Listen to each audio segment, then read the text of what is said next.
Баршаңызға сәлем. Бүгін осындай ерекше рецептпен бөлісетін боламын. Бұл бал қосылған жаңғақтар деп аталады.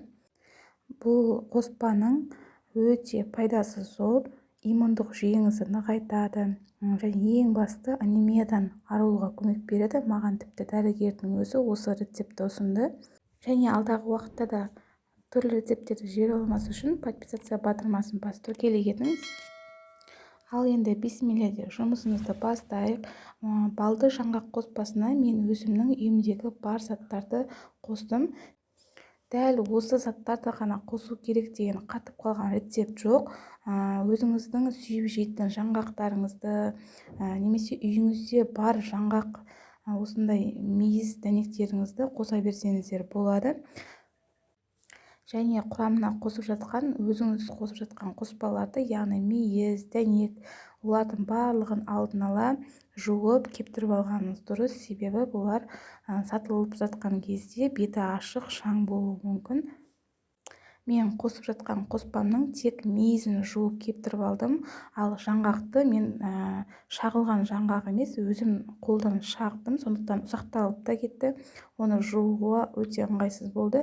Егер сіздер шағылған жаңғақты базардан дайын күйінде килограмм сатып алатын болсаңыздар, оны міндетті түрде жуып болған соң кәдімгі әсет пештеріңізге 180 градусты қосып кептіріп алғандарыңыз дұрыс, себебі олардың да беті ашық, шаң болады. Міне көріп тұрғандарыңыздай, құрамына қосатын қоспалардың барлығын жуып, алдын ала кептіріп алдық. Енді осы қоспалардың барлығын араластырып, езіп, балды араластыратын боламыз. Мен миксерді пайдаланып жатырмын. Егер де сіздерде миксер болмаса, ет тартқыштың көмегімен де пайдалансаңыздар болады. Егер сіздерде миксермен істейтін болсаңыздар, ең бірінші тек дәнектерді ғана ұсақтап алыңыздар. Менде бір қателік кетті, мейізді де қосып жібердім. Дәл қазір араластырып жатқан кезде мейіз кішкене қоюланып, араласуына өте қиын болды. Сондықтан сіздер тек қана бірінші орехты ұсақтап майдалап алыңыздар. Ал ет тартқышпен өткізген кезде ол ешқандай кедергі жасамайды. Ет тартқыштың күші мейізді ұсақтауға жетеді. Және де дәл осы рецептпен дайындалған балды дәнек қоспалары базарда сатылымда да бар.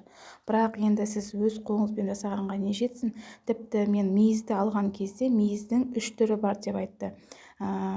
Кептірген кезінде құрамына бір қоспаларды қосып кептірген мейіздер болады екен, және таза өзі кепкен мейіздер болады екен. Сондықтан өзіңіз жасап жасаңыздар, кез келген құрамына қосып жатқан қоспаларыңыздың тазасын жай ғана кішкене грамдап алсаңыздар, осындай мол болып шығады.